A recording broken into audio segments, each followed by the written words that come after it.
핫섹터, 핫 종목 시간으로 찾아왔습니다. 이야기 본격적으로 나눠볼 텐데요. 자, 오늘의 라이벌 종목으로 내일 시장을 한번 예상해 보도록 하겠습니다.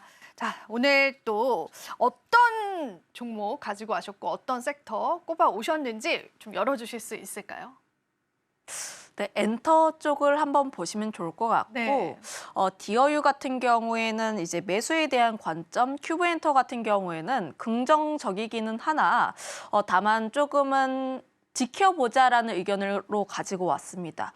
우선 엔터 쪽에 대해서 이야기를 드려보게 되었을 때 최근 엔터가 갑자기 움직인 것은 아니고 천천히 움직인 모습들이 나왔다가 시진핑 주석 간의 만남 그리고 중국 한학력 해제에 대한 기대감이 붙게 되면서 굉장히 강세 흐름들이 보여졌는데 사실 이 기대감이 굉장히 크다라고 보시면 좋을 것 같아요. 지난해 하반기에 그동안 엔터주들이 굉장히 잠잠했다가 다시 한번 꿈틀대면서 움직였던 첫 번째 요인이 중국 쪽에서 내수 부양에 대한 기대감이 나오게 되었고 그거에 따라서 중국에 대한 앨범 판매 기대감이 나오게 되면서 지난 10월부터 반등을 그렸습니다.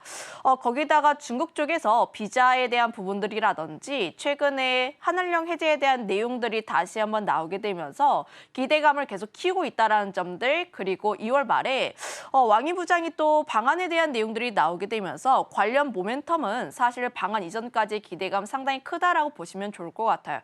결국 중요한 핵심 키가 현재로서는 중국 쪽이라고 보시면 좋을 것 같은데 많은 분들 엔터주들 투자하신 분들은 아실 겁니다. 23년도에 그때 당시에 엔터주들이 굉장히 강했을 때의 첫 번째 하락에 대한 트리거가 중국 공급 물량이 굉장히 큰 폭으로 감소하면서 그러면 일부 아티스트들 쪽에서 공급 물량이 감소했는데 그러면 K-팝 엔터 쪽에 대한 산업이 피크아웃을 치는 거 아니냐 이런 우려가 나오면서 사실은 크게 투심 자체가 흔들렸다라 보시면 좋을 것 같아요. 그런데 최근 중국 쪽에 대한 앨범 판매량이 다시 한번 반등에 대한 흐름들이 나와주고 있고 사실 중국 같은 경우에는 내수 부양에 대해서 굉장히 적극적으로 할 수밖에 없습니다. 적극적으로 할 수밖에 없는 게 지금 중국인들 같은 경우엔 지갑을 잘 안 열어요. 경기가 잘 안 좋고 사실 부동산 시장이 안 좋다 보니까 계속해서 돈을 안 열려고 하는데 그들이 쉽게 열 수 있는 게 가벼운 것들, 뭐 게임이라든지 엔터라든지 혹은 팬덤 이런 심리를 자극할 수 있는 것들이다 보니까 결국 지금 중국 정부 측면에서 이들의 내수를 살리기 위해서 좀 가능한 문화 해제를 할 가능성이 높지 않을까, 교류에 대한 기대감이 상당히 높지 않을까라고 보시면 좋을 것 같아서 현재 실현이 되는지 안 되는지는 조금 더 지켜봐야 하긴 하나 지금 같은 경우에는 모멘텀 자체가 기대감이 잘 살아나 있고 매크로 지표 자체가 다시 한번 바닥을 딛고 올라오고 있는 흐름들이라 보시면 좋을 것 같아서 올해 턴어라운드에 대한 기대감, 실적 측면에서도 기대감이 상당히 높다라고 보시면 좋을 것 같고 그리고 하반기로 가면 갈수록 그때 당시에 뭐 BTS라든지 혹은 블랙핑크의 월드 투어 기대감이 나오게 되면서 사실은 기대감도 상당히 높다라고 보시면 좋을 것 같아요. 그리고 관세에 대한 내용을 보게 되었을 때 사실 관세에서 어느 정도 자유로운 산업군을 보기 위해서는 우리나라 쪽에서 경쟁력이 있는 산업군이 무엇인가를 찾아야 합니다. 거기에서 K-팝이 좀 그에 대한 해결 방안 중 하나가 되지 않을까라 보시면 좋을 것 같은데 사실 이제 아티스트라든지 혹은 아이돌 좋아하시는 분들한테 만약에 에스파가 지금 활동 안 하고 있어 그러면 뉴진스 좋아할래 하면 안 좋아합니다. 좀 이제 자기의 최애가 돌아올 때까지 기다리는 부분들에 있어서 사실 우리나라만의 경쟁력이 있다라고 판단을 하고 있어서 그 관점에 있어서 좀 관세에서 또 자유로운 섹터이지 않을까라고 보시면 좋을 것 같아서 지금 추세에 따라서 꾸준히 올라갈 가능성 높지 않을까 이렇게 말씀드려보도록 할게요. 네. 실제로 엔터주 관련해서는 증권사에서도 좋은 전망치들을 연말부터 내놓기는 했었습니다. 근데 그게 사실 현실화되고 있는 시점인데 다양한 매출처 확대라든지 한한령 기대감도 있지만 관세 무풍 지역이다라는 부분들에서도 부각을 받는 것 같아요. 그 관점에서 봤을 때도 긍정적으로 생각하시는 부분이 있기 때문에 같이 살펴보시면 좋을 것 같고요. 그러면은 디어유는 예스고 큐브엔터는 노라는 언급을 해주셨습니다. 그래서 그 종목단으로의 포인트들을 조금 짚어주시면 좋을 것 같아서요. 한번 종목적으로도 이야기를 좀 나눠볼까요? 뭐 사실 지금 뭐 큐브엔터는 노라기보다는 네. 좀 변동성 측면에서 노에 대한 의견이었는데 우선 디어유부터 말씀을 드리자면은 사실 디어유 같은 경우에는 매출 성장에 대한 기대감이 상당히 많이 올라오고 있는 기업 중 하나라고 보시면 좋을 것 같아요. 1대 주주가 SM이고 2대 주주가 JYP 엔터인데 사실 신인 아티스트들이 공개되는 사례가 JYP 엔터 1월에 킥플립 공개가 되었고요. 2월 같은 경우에는 SM에서 걸그룹이 또 론칭이 될 예정인데 사실 신인 아티스트들이 내보낸다라는 것은 하나의 파이프라인이 추가로 더 생긴다라고 보시면 좋을 것 같고 그들을 좋아하는 팬들이 다시 한번 디어의 뭐 서비스를 이용할 가능성이 굉장히 높아지기에 관리했을 때 매출 성장에 대한 기대감 역시도 함께 올라와 주고 있다라고 보시면 좋을 것 같아요. 거기다가 이 기업 같은 경우에 중국 쪽에 대한 모멘텀도 상당히 크다라고 보시면 좋을 것 같은데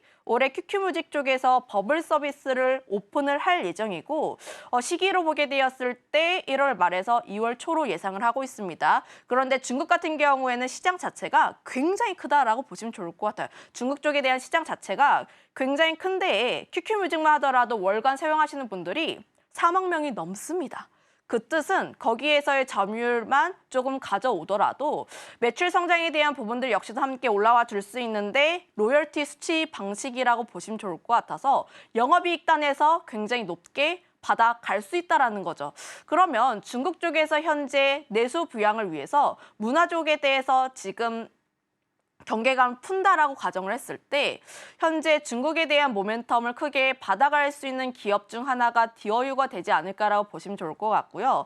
거기다가 최근에 카카오엔터 쪽에서 새로운 뭐 팬덤 플랫폼을 론칭한다라는 내용들로 인해서 최근에 급락세가 나왔는데 사실 카카오엔터 같은 경우에는 또 크게 걱정할 만한 게 없는 게 디어유의 최대 주주가 SM이고 SM의 최대 주주가 카카오, 그러니까 엔터와 함께 연결되어 있는 부분들이라 보시면 좋을 것 같아서 최근에 시장에서 걱정했던 부분들 거의 없다라고 보시면 좋을 것 같고 오히려 시너지에 대한 방향성으로 볼 수 있지 않을까라고 보시면 좋을 것 같아요. 그래서 최근에 급락했던 부분들을 다시 한번 메워가는 흐름들이 나오게 되어서 지금 기대감은 상당히 크다라고 보시면 좋을 것 같은데 최근에 수급적인 흐름들을 보게 되었을 때도 기관 투신 연기금 시장 어려울 때 계속해서 매집해 나가고 있습니다. 현재 수급적인 측면에 있어서도 엔터주들 사이에서 이렇게까지 연속적인 기업이 있나 싶을 정도인데 수급 측면에서 보게 되었을 때 여전히 관심 있게 봐야 하는 게 디어유라는 기업 한번 말씀드려보도록 하겠고요. 그다음에 큐브엔터인데 사실 이 기업이 나쁘다 이런 게 아니라 좀 주가의 변동 측면에서 좀 연속성이 나타나는 기업은 아니다라고 보시면 좋을 것 같아요. 엔터주들이 움직일 때 항상 하이브 혹은 JYP 엔터, SM 이렇게 3대장으로 이야기를 하고 그 다음에 이 3대장이 함께 움직였을 때 큐브 엔터가 함께 따라가는 경향들이 있기에 지금 당장 큐브 엔터가 안 좋다라기보다는 지금 변동성적인 측면에서 먼저 움직이는 종목군들을 보자라는 측면이라고 보시면 좋을 것 같고요. 사실 이 기업 같은 경우에도 한한령 해제에 따라서 들썩거릴 수 있는 기업 중 하나라고 보시면 좋을 것 같아요. 지난해에 여자 아이들이라는 그룹이 재계약을 진행했는데 사실 개인적인 생각으로는 재계약 안 할 줄 알았습니다. 그 이유가 중국인 멤버 우기가 사실 중국 쪽에서 인기도 굉장히 많고 광고라든지 이런 부분들에서 휩쓸고 있는 친구인데 사실 돈적인 측면만 따지면은 중국이 워낙 인기 있으니까 이제 중국 쪽으로 가지 않을까? 이런 생각했는데 오히려 한국에 나왔습니다. 그럼에도 불구하고 우기라는 친구가 중국 쪽에서 여전히 인기가 굉장히 많기 때문에 만약에 한한령 해제라든지 공연이 재개가 되었을 때 이때 또 모멘텀을 받을 수 있는 종목 중 하나가 큐브 엔터라는 점을 감안을 하면 이 기업은 눌림이 나왔을 때 접근해볼 만하다라는 의견으로 정리 드려보도록 할게요.